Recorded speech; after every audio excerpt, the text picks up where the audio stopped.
Good evening.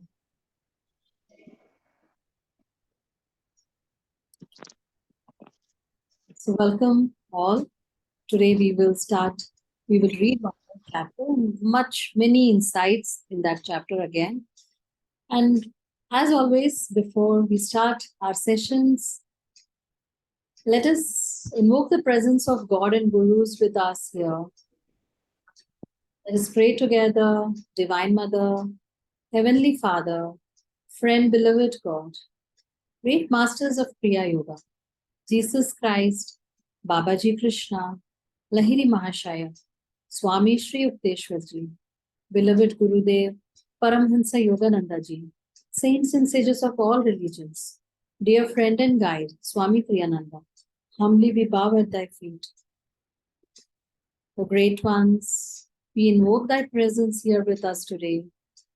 Guide our thoughts, guide our understanding, guide us that we may understand and inculcate the necessary teachings in this chapter for each one of us.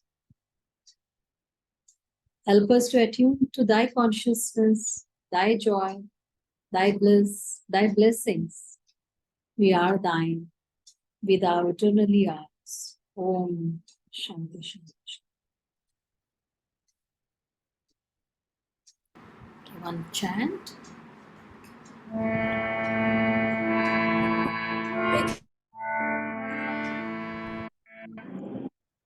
Mute somebody.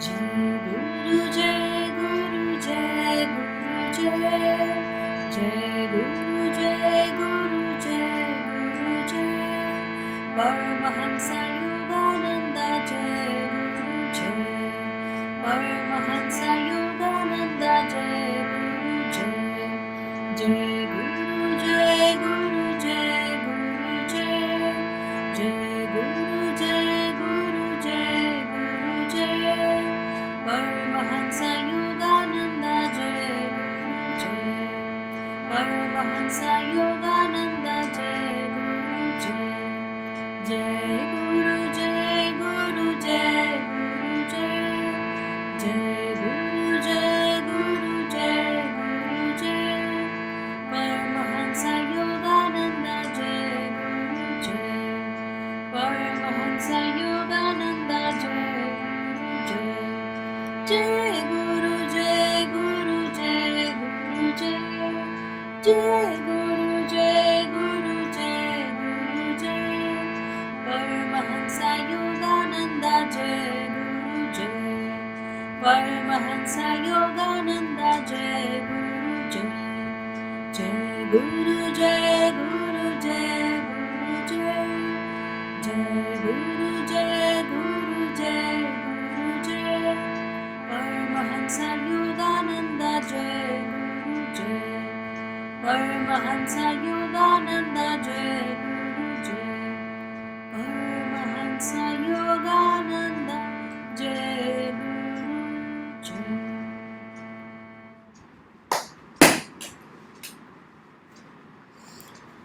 Pausing for a moment,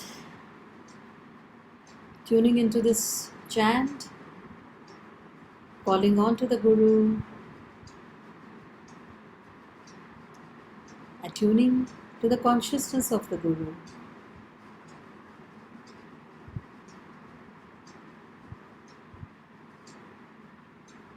Calling out to him, feeling his response in the heart center. Feel him smiling at you.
Om Shanti Shanti Shanti. So, as we have been going through the last few chapters, something that Swamiji keeps going back to, which is joy. When he talks about, uh, when he talks about going to the church, what he felt the disconnect with was that he didn't find the joy there. He didn't find the preachers expressing that joy. And he says that, which he found in his mother, not in so much as a religion, but the way she lived her life. So, this again is very important that, it's not just talking joy, it is not about, saying that everything is joy, God is joy, but living in that presence. Every aspect of our life should express that joy naturally. And the more we tune into that joy, is the more we are tuning into our Guru, the more we are tuning into God. As Adi Shankaracharya said, God is Satchidanand, which Master expressed as ever conscious, ever existing, ever new joy, ever new bliss. You don't tire of that joy. It's not like, you get something new and the excitement of that newness is nice. After 2 3 days, we get bored, and then we want something else to make us happy. Instead of that, he said, Master said, God is ever new joy. You never tire of that, joy.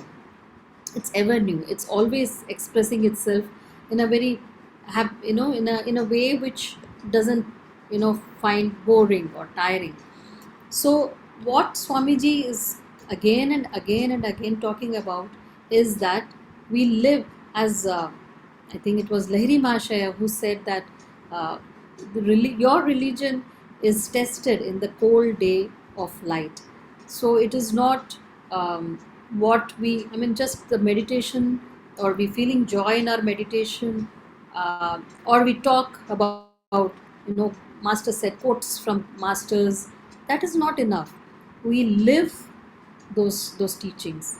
In that, the teachings should be expressed in everything, every aspect of our life. That is what is most important.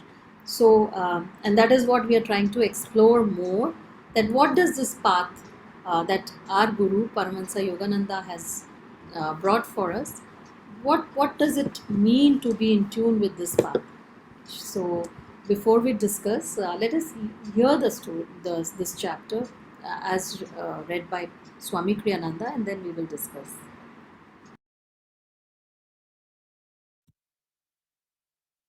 Chapter 4 A Temporary Haven. Perhaps the divine fisherman was thinking that this poor fish had better not be pulled in too forcibly, lest he break the line. At any rate, the process of dragging me out of my little pond of earthly security became for me, temporarily, much more pleasant. After 6 months in Bucharest, my health was greatly improved.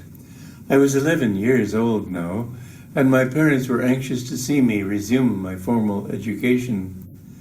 A Quaker boys' school in England had been highly recommended to us.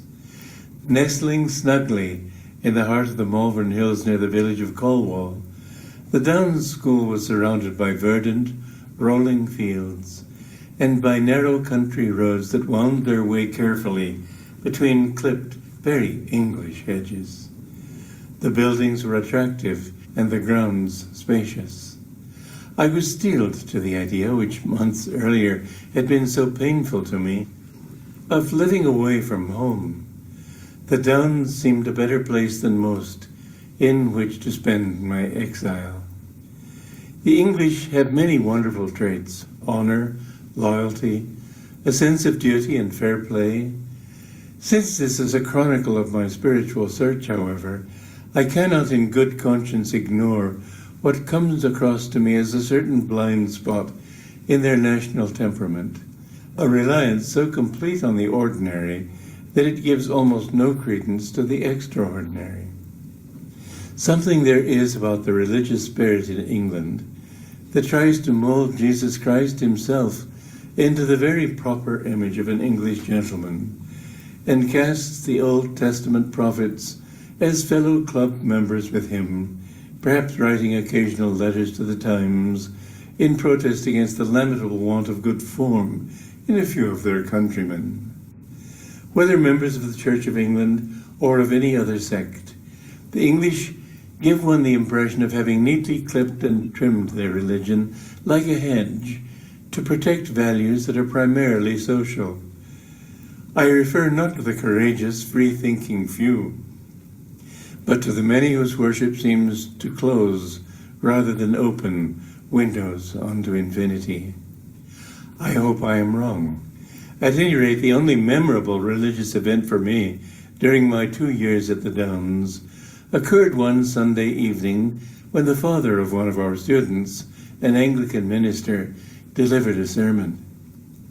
This man's body, almost perfectly round, was surmounted by a face that was dangerously suggestive of a pig's.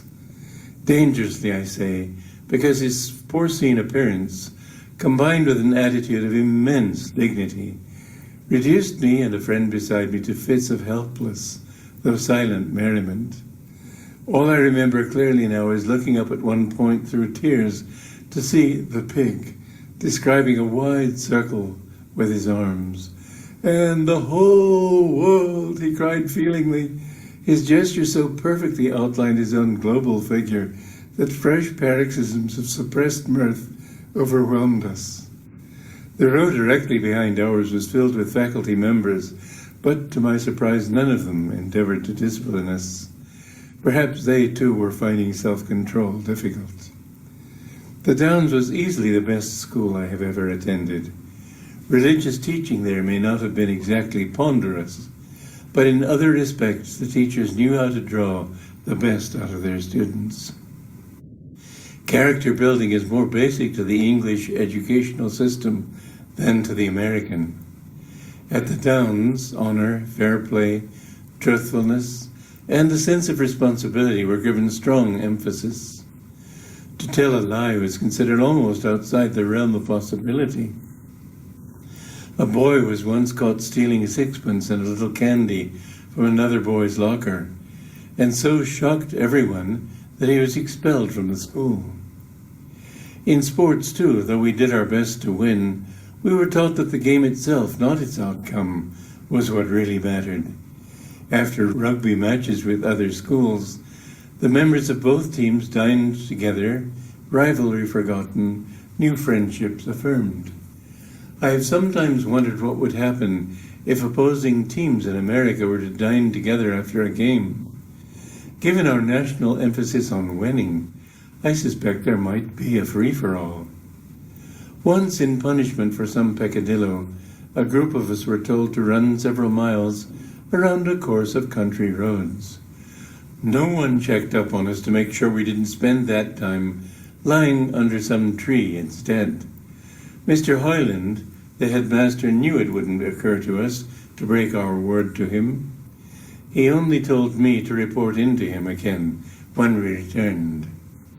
Another time, as punishment for some infraction, I was told not to go swimming on 3 occasions when I really wanted to. The trust implied in this condition helped me to live up to it, though I must admit that on one of those occasions it was raining, so I wouldn't have been able to go anyway. Needless to say, idealism didn't always win out over basic human weaknesses, nor propriety over boyhood's natural exuberance. But on the whole, I am impressed with what the English school system was able to accomplish. The Downs School had a number of innovative features of its own. 2 kinds of marks, for example, one of them in Greek letters, alpha, beta, gamma, delta, to show how well or how badly we'd done in the subjects themselves. The other in colors, to show how earnestly we'd applied ourselves to those subjects. Those bright colors seemed somehow even more worth striving for than the letter grades. Wednesday afternoons were hobby time. We were allowed on approval to select our own hobbies and were given qualified instructors for them. My first year there I studied sculpture, my second painting. For what would have been my third year, a group of us generated enough interest to get astronomy approved. For me, however, as will become clear later on, that year was not to be. In addition to sculpture and painting, I studied piano and also sang in the choir. Our choir instructress, a puffy-cheeked, solemn, but good-natured lady, would peer at us myopically as she waved her baton. With great earnestness, she taught us to sing, Bach and Handel, as you know, died and were buried long ago. Born in the year 1685, still they're very much alive. And I'm not sure if that's the alto part or the soprano. I used to sing alto, and that's what I remember. If this ditty fell short of the musical standards it celebrated, we had no quarrel with the sentiment it expressed, for we loved classical music. Actually, I seldom heard modern popular music until we moved to America. My parents and their friends occasionally threw parties and danced to records, but to us boys this was just grown-up nonsense. I remember how we shook with merriment the time I imitated for my brothers a recording I'd heard in England of Bei mir bist du schön, sung in extravagantly nasal American accents by the Andrews sisters. Bei mir bist du schön, please will you explain? Altogether confused German and American. At the Downs, too, tastes ran generally to classical music, except perhaps among the older boys. It was quite unself-conscious on our part. We simply liked it. Too many people treat the classics like something to be bolted down with water and a wry face. But if children's tastes weren't conditioned otherwise by their sexually awakened elders, I think most of them might grow up loving great music. Life in England exposed me also to another kind of sound, the British accent. Not that I was unfamiliar with it. Many of our friends in Romania were English, but there at least we mixed with them on neutral ground. Here I alone was a foreigner. Placed at such a disadvantage, I worked hard to overcome it. By the time I returned home for my first vacation, I was already saying no and chant with the best of them, much to my parents' dismay. At first I tried awkwardly to cloak my reserve under a somewhat ill-fitting mantle of jocularity. A boy named Randall decided my behavior lacked proper dignity for a Downs boy. When I passed off his scolding with another joke, he became so irritated that he challenged me to a fight. Randall was the accepted leader of our form, as the English equivalent of grade, and was accustomed to being obeyed. Grudges at the Downs weren't supposed to be settled on the spot. To win time for a possible reconciliation, the rule was to submit a formal challenge, after which a boxing match was arranged in the gym, complete with seconds and a referee. I accepted Randall's challenge. The date for the match was set. As the days passed and Randall observed in me no sign of apprehension, his attitude toward me gradually changed. Let's be friends, he suggested one day. I assured him I'd never felt we were enemies. In time, our friendship developed into one of the happiest I have ever known. Randall was good-natured, highly intelligent, sensitive, yet practical, and intensely earnest in everything he did. His friendship opened for me the door to acceptance by the other boys. Once accepted, I brought to them a lighter spirit, the ability, for example, to laugh at oneself. Our Latin teacher, Mr. Days, a formidable man whose bluff I somehow managed to penetrate, wrote to me years later, "Yours wasn't perhaps the brightest class I ever had, but it was certainly the happiest."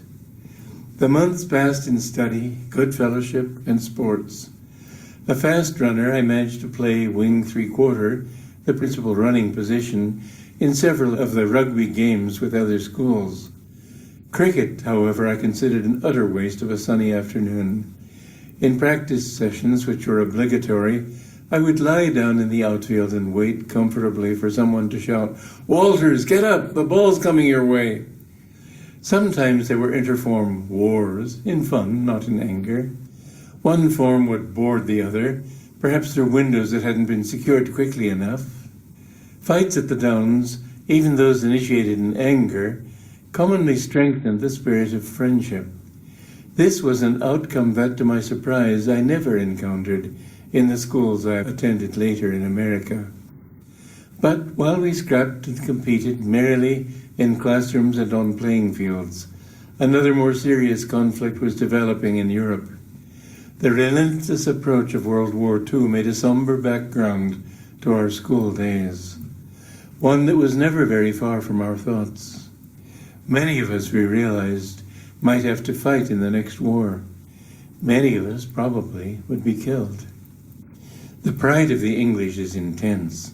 One boy, dignifying with the label patriotism what was really only a mean nature, once called me a dirty foreigner. I was inured to the second half of this role, so wasn't offended. "If I'm a dirty foreigner," I replied with a smile, "perhaps you're a dirty Englishman." Outraged, the boy leapt at me. I was stronger than he and had no difficulty in holding him down while he writhed and spat up at me till he tired of hurling imprecations and cooled off. Later I related the incident to Randall and one or two other friends, and was impressed by the depth of their patriotism. Their laughter at the outset was generous. None of them liked the boy, and all of them liked me. But their laughter subsided when I reached the point where I said, "Perhaps you're a dirty Englishman." Sympathy returned only when I explained that it was purely a question of whether or not the other boy had bathed recently. England's Prime Minister, Sir Neville Chamberlain, went to Germany in 1938, returning with the welcome proclamation, "Peace in our times." Much was made in the press of his glad tidings, though I don't think people put much faith in them. At any rate, gas masks were soon passed out to each of us at school. On a trip to Romania with Roy Redgrave, the son of family friends of ours there, we sang the English national anthem loudly in the streets of Hamburg, feeling very brave, though I don't suppose the Gestapo felt particularly threatened by a couple of skinny English boys. What children do, however, reflects the spirit of their elders. Throughout Europe, defiance was now in the air. It could only be a matter of time before open conflict broke out. My 2 years in England gave me much to be grateful for. The friendships I formed there and the good times we had left me with many happy memories. Those circumstances prevented me from returning for my third and final year. Mr. Hoyland had selected me for the second half of that year to be the head boy. My gain, moreover, was not only in the form of memories. I also learned many worthwhile lessons, particularly on the correctness or incorrectness of different patterns of behavior. Such teaching contains an important spiritual principle. For as my guru was to emphasize later, it is not enough to be guided by high ideals. One must also, quote, learn to behave, end quote. That is to say, one must know how to relate properly to every reality on its own level. This balance of the inner and outer aspects of life is not so easy to achieve. My 2 years in England helped me toward its fulfillment. Partly for this reason, England has always held a warm place in my heart. So great is my regard for the fine characteristics of her people, and so loving were the friendships I formed there, that I think I shall always remain, in part, an Englishman.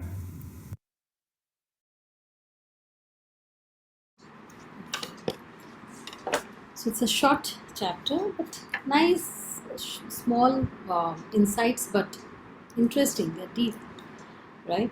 So we'll go to the next page, page 32. In fact, it starts from the first page itself, where he talks about how the Englishmen have even, defined Jesus in a certain way, gentlemanly, and even the prophets are all fall into that, a very English gentleman kind of. Isn't that how most of us do that with religion and the religious figures, that we kind of, it is bring the divine down to our level of understanding, which is not wrong per se, because even that is how we are able to relate to the divine. But just to keep it, in that limited definition is not right. And ultimately what happens is, my definition versus your definition versus that the person's definition, and then the conflict happens, because we feel that this is how we need to, is the way to define the divine. It's just my way, but that's the right way. And so everyone feels that way, and then the fight, the even between sects within the religion, same religion also, that's how it all starts, that I'm right, you're not right. So this is how most of the time, that is how it happens. And he says here, the I hope I'm wrong. Now this is something that Swamiji time and again displayed, uh, the humbleness. He would always, he would not never presume on anything. In fact, to the extent that he would always, even when he felt that this is how we should do something, and he felt that it was, that is how master is guiding, he would never say, felt it in my meditation, or I'm intuitively feeling it. He would always say, that I feel so. Let us try it this way. So it was never like, I feel, so we should try it that way. He always said, never presume on anything for that matter. So similarly here also, he feels that this is how, and he says, I hope I am wrong. So it's a very humble way of putting something that he's thinking is a fact. So now he talks about that school. Master also, and even Swamiji, they always insisted, they gave a lot of importance on developing a child right from the start, or as they start into the school. That is why master set up a school there. That was the first thing he started once he had finished his training at his guru's ashram. The first thing he started was a school in a place called Dihika in West Bengal. That the place was, donated by the king, one of the king, the royal person. And later on he shifted that because it started going so well, and then there were problems in that place because it was a small place and children were falling sick. So then they shifted into a bigger, the same king gave them a bigger place in Ranchi, and that place is still around with the master's organization. So but the whole point was, he said that we have to, the children need to be inculcated into these, apart from your regular studies and all, the moral way of living, how to live needs to be taught to them right from the start. And master did that. Swami Kriyananda also did that when he started Ananda, and there were a lot of families with little kids who started living in that. He started EFL, Education for Life, the schools in that. The whole point was that, to inculcate the how to live, the right way of living, right way of uh, understanding, a right way of the attitudes that are needed, that will help in a holistic development. These days we hear holistic development a lot in the schools, which are very western in their education, but at the end of the day there is not much happening, right? And we see the results that are there around us. So so that is, I think that is the reason, he, even though the school that he is talking about, he is giving insistence to these things that he noticed in that school where he studied. He said honor, fair play, truthfulness, sense of responsibility were given strong emphasis. And he says, and they were very particular about the truthfulness. It wasn't like, okay, it is very small lie that this boy did, so it's okay. They took action, so that, the child right from the start understands that it is, you can't take shortcuts, and you can't say in this it's okay to lie and in that it, that is a bigger lie, so I need to be careful. No. So right from the truth, so he says to tell a lie was considered almost outside the realm of possibility. So this boy who was caught stealing sixpence and a little candy was expelled from the school. That, I mean, they took it very seriously. That moral value that you want to inculcate. As I said, you can't take shortcuts and justify certain things. It's okay. Oh, it's only sixpence. No, they made it. They made sure so that the rest of the kids and even that boy, I'm sure, could have understood it is not right. It is not right to lie. It is not right to steal. And in our path, yam niyam, these are very, the non-stealing, non-lying, truthfulness, non-lying. These are very important. The five out of the five yamas that forms the basis of a spiritual journey. Yam, niyam, that Patanjali gave as part of the Ashtanga Yoga. These two are also very important, and as Master said that the Yam Niyam form the basis of, they are the foundation of a spiritual journey. Unless and until we work on that, we will never be able to make much progress in the spiritual. If we sit down to meditate, but I have been lying and I have been stealing and I have been telling, doing, thinking bad things for people. The meditation is not going to be what we all expect, that we will get into samadhi or we'll find peace or joy. It's not going to be.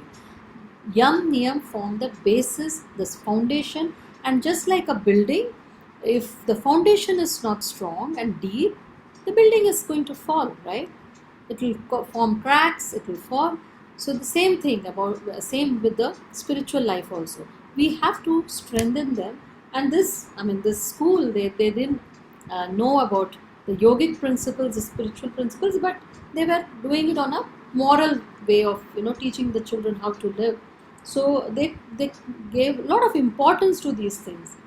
And even in sports, he says that we did our best to win, but we were taught that game itself is important, not so much the outcome. So they will all get together and eat, have their dinner together, and so the whole point was be competitive when you are on the field, but then that shouldn't get into a thing of enmity between the two. In fact, Nayaswami Asha was once mentioning about this child who had studied in one of the EFL schools in Ananda village, and later on went on to do very well in in college outside of Ananda. And she had met, and that girl was doing very well, and she said, uh, you know, uh, it must be so difficult now for you. You're doing so well, and to excel in your field that you're doing.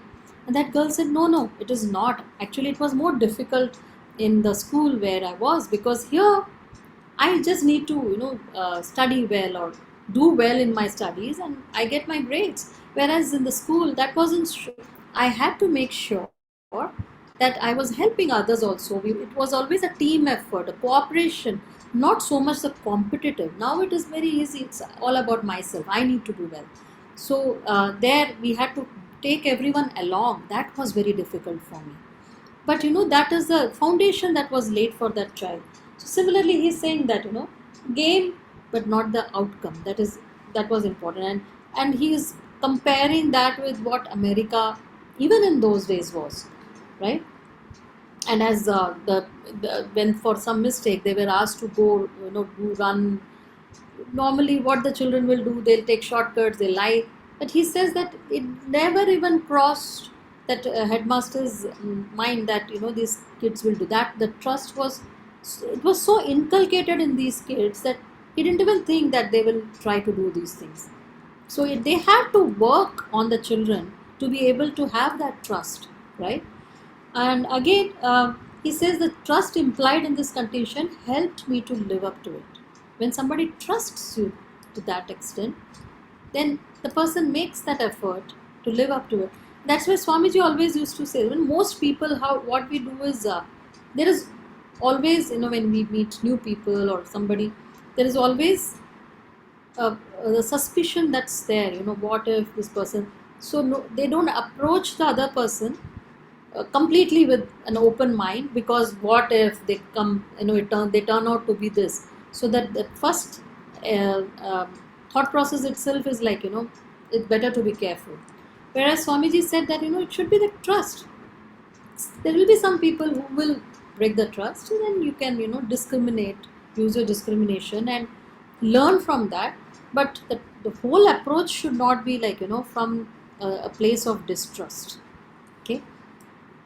So next he says, again, he says idealism didn't always win out over basic human weaknesses. So he's saying that there will be some people who will not, keep up that trust, not propriety over boyhood's natural exuberance. But on the whole, he says, I'm impressed with what the English school system was able to accomplish. Again, the way they were tested, he says that you do get grades, but what mattered more for them was the colors, the bright colors, that shows how earnestly we applied ourselves to that subject. Isn't that so beautiful? It wasn't just, mugging up and getting good marks. Rather, how much have you applied? How much have you tried to understand the concepts? That is what is knowledge, right? That unfortunately, again, in today's education system, that's lacking. It's all about grades. So, holistic development is all talked about, but it is not there. And understanding, gaining knowledge again is not given much importance. And the next now, this also is very interesting. He says, uh, we loved classical music, and he says, I seldom heard modern popular music until we moved to America. My parents and their friends occasionally threw parties and danced to records, but to us boys, this was just grown up nonsense. And he says, too many people. Tre- now, this again, we are talking 1940s, where America was, newly industrialized, and people were, get doing, they were throwing parties and dancing to some modern music, which he says is all grown up nonsense. And now, if we look at what India is, it is veering towards that, even in, villages, and not just the urban area. Even villages are completely, in the name of modernity, name of westernization, we are imbibing these things.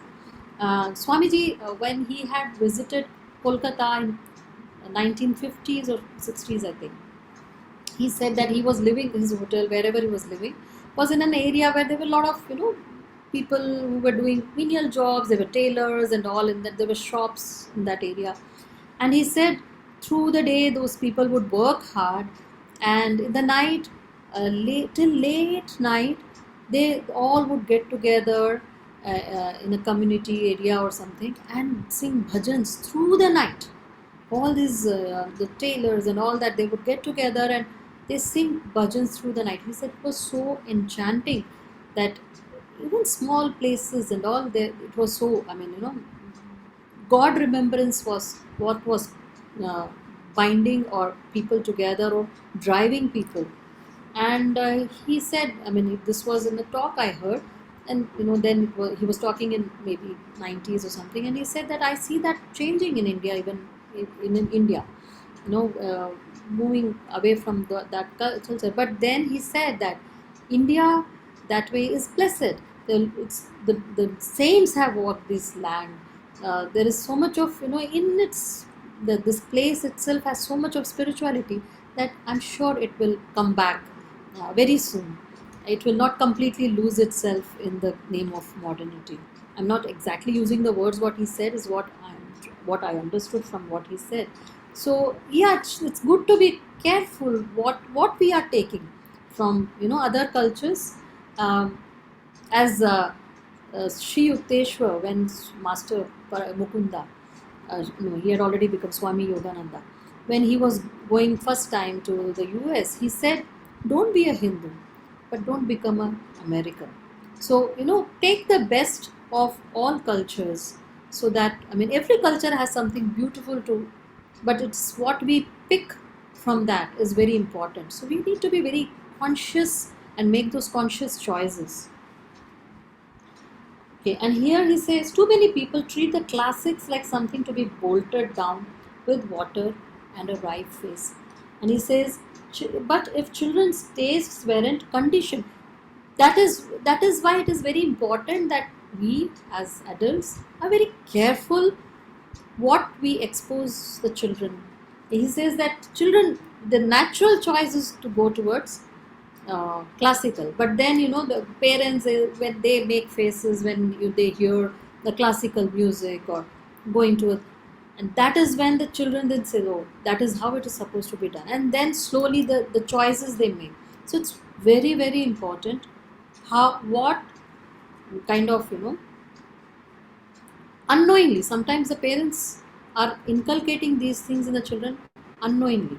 So it's good to be very conscious of what we utter, what we, and children are very smart. It's not just what we say that they are watching us all the time.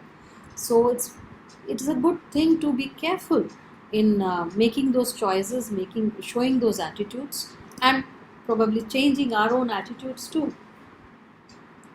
Again, he talks about bullying seems to be a common thread that is going through all the chapters that we have gone through now, because I think that growing up phase, the boys, they all have, and somebody who is, everybody else is listening to, does have kind of threatened kind of feeling when the other person is slightly deviating from what others are doing. But he says that Randall observed in me no sign of apprehension, and when he noticed that, his attitude towards me gradually changed. Time and again, Swamiji says that whenever he was bullied or was threatened, that is one thing he didn't feel. It wasn't like he was trying to show that he was not scared. He didn't fear anything, even though that boy would look huge and can bash him up because he was skinny. But it naturally didn't come to him.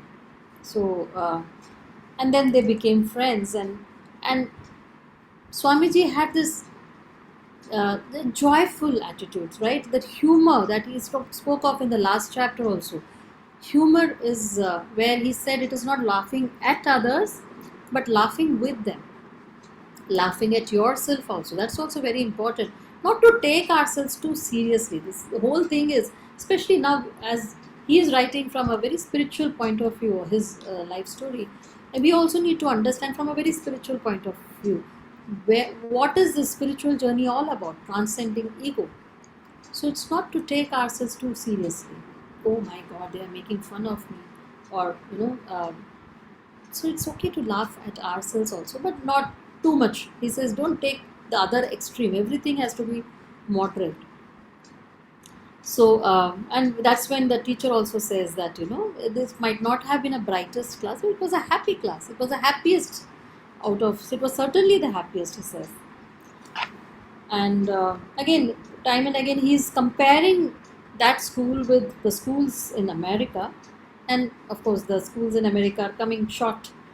And but then it's a time of World War II, and the children are very aware what they are facing, and it's so sad that that awareness is also including the fact that many of us, we realize, might have to fight in the next war.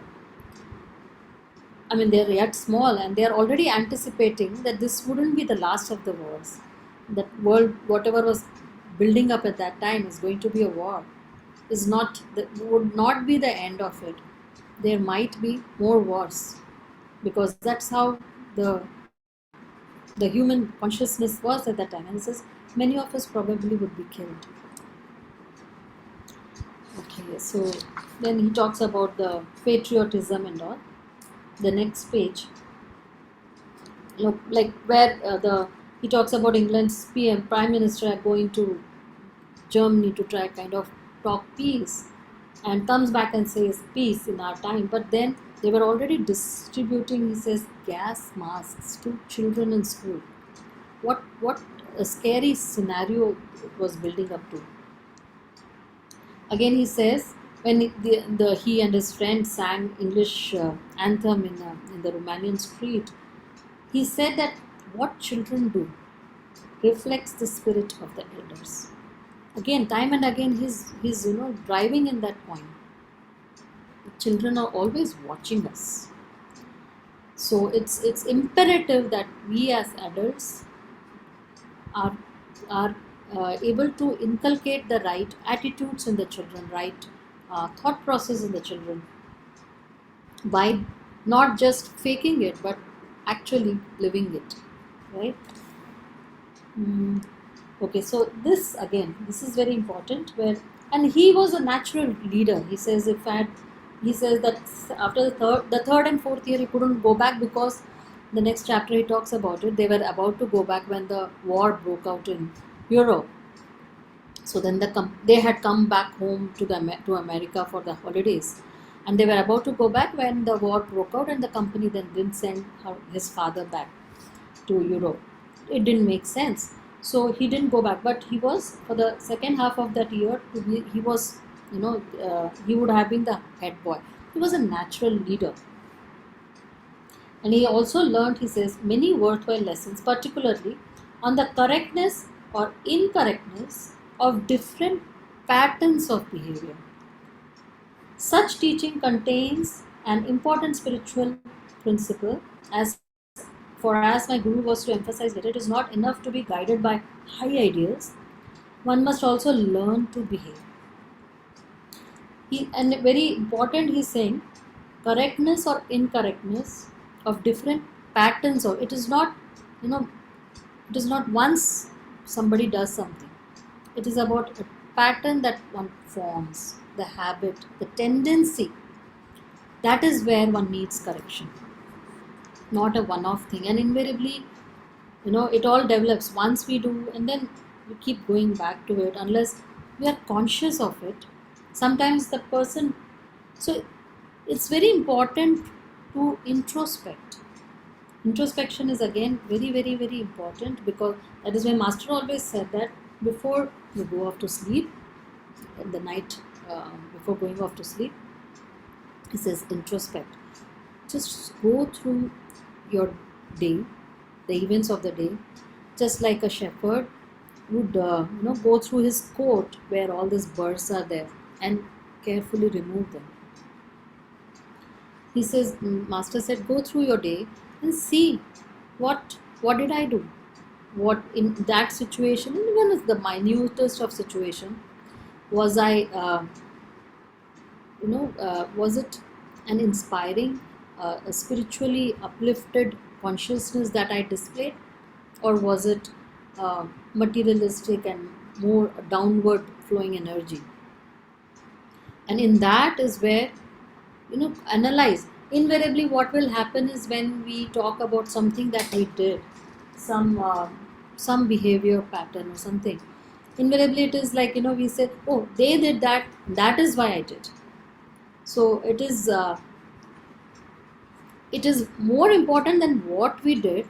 Master said that in introspection, see the motivation behind what I did, why I did it, what was the motivation, and see if there is a particular tendency that we have developed, and to work on that.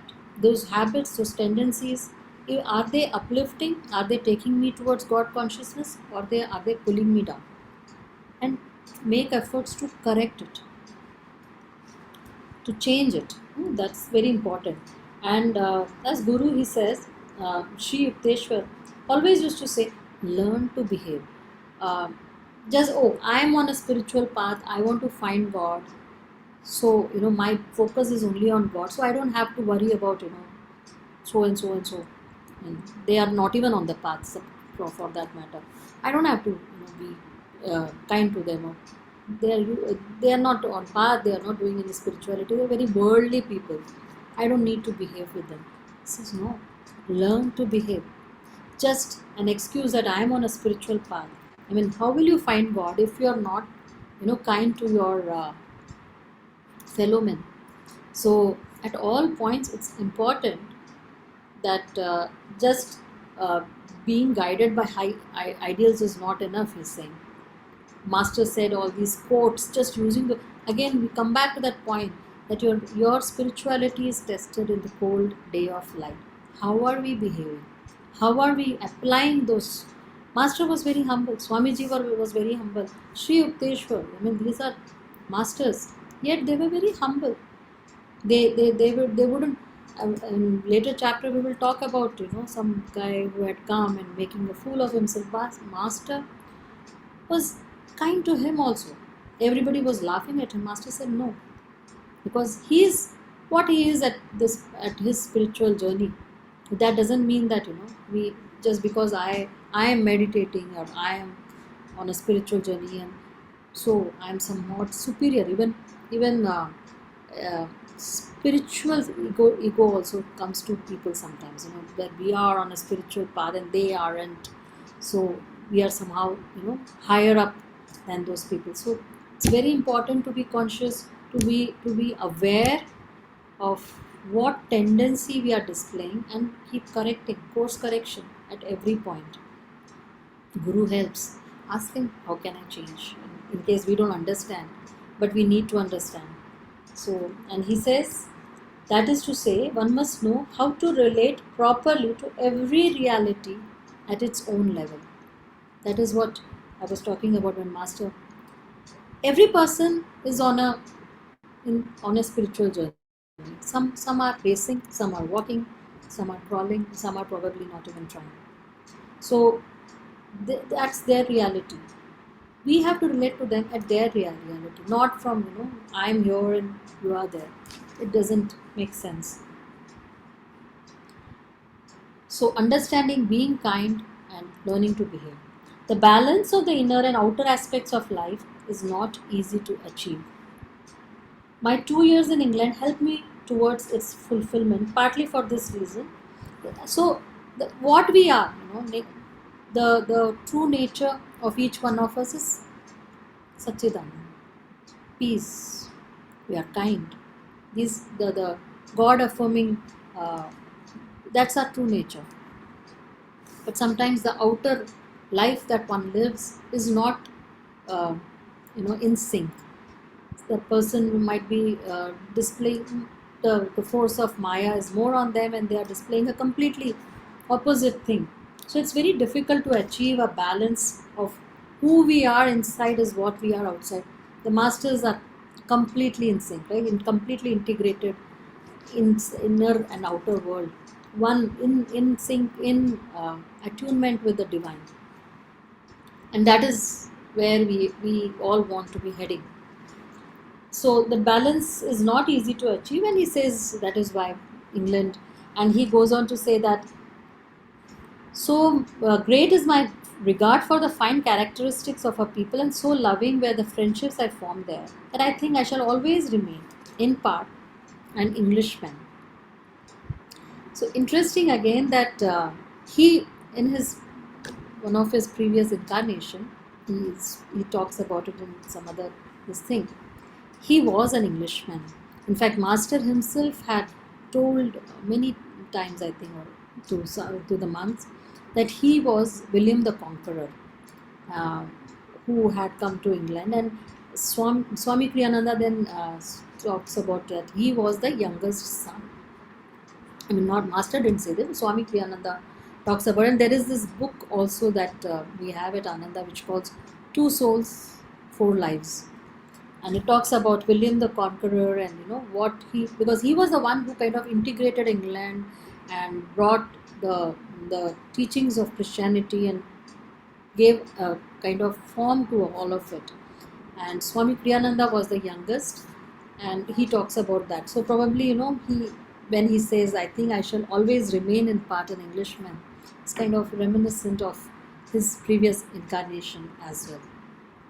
So with that, we come to the end of this chapter. Anyone has anything to add, any thoughts that you want to share before we close the session today?